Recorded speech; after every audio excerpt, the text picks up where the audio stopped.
Hey, what's going on? Today I'm going to talk about the 18th month of being a dad. So, the last month was a little bit tough in a few different ways. My mother in law has been here for almost 2 months, and that's been good in some ways and difficult in others.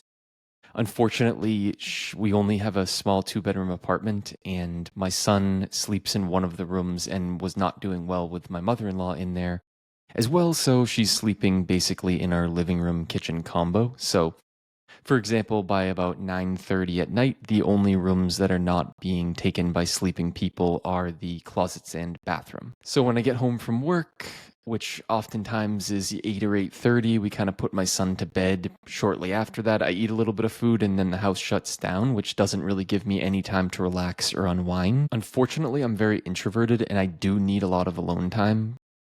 So I can't do that in a setting where I'm, say, watching TV in a sports game to relax. So instead, I have to like wander around outside listening to a podcast.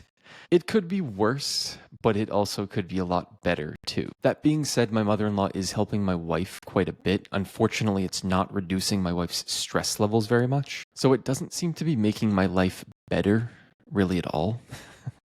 I mean, I guess it is a little bit, but if I'm being honest, there's not much of a benefit and quite a few negatives to it. I think if we had a larger space like a house, it would be fine. And in the future, we probably will have a house with a guest bedroom. But for now, it's just kind of tough to get through.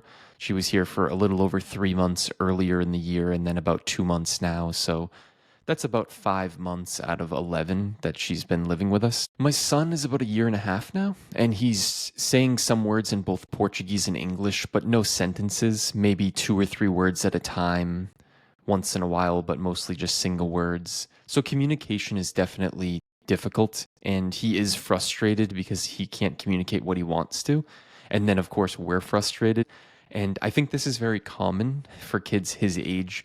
Maybe magnified a little bit just because he's learning multiple languages. So it's coming along a little slower. Like maybe he knows 20 or 30 words in each language, but he might know 40 to 60 in just one if he was only learning that. But I'm sure we'll get through this phase soon enough and communication will be a bit better. But then there's downsides because once they can talk, obviously, they can say no and yell at you and all that fun stuff that the terrible twos comes with. I'm working on the relationship with my wife, but it doesn't really seem to be going anywhere positive.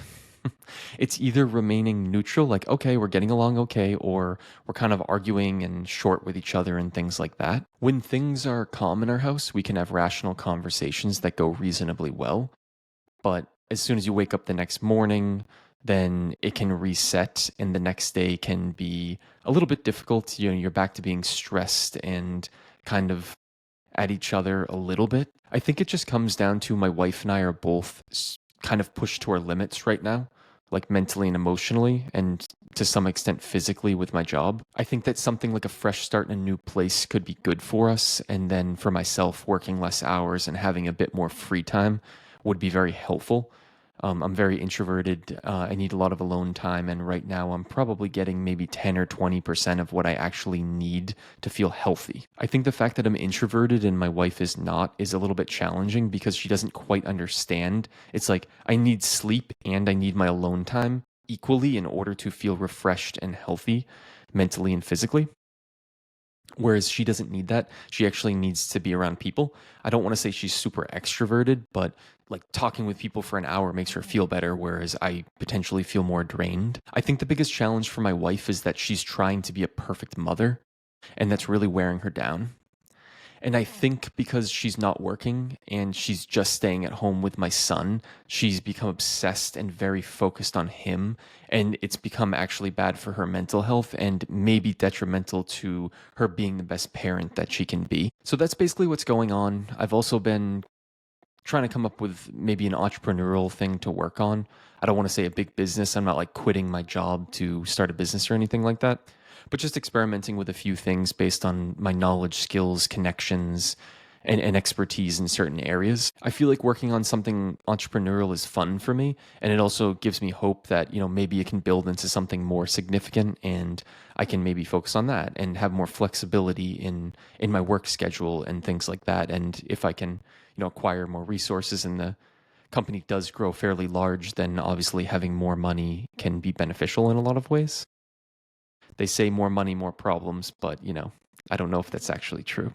So that wraps up what was going on in the last month. But thanks for listening, and hopefully I'll see you in the next video. Bye.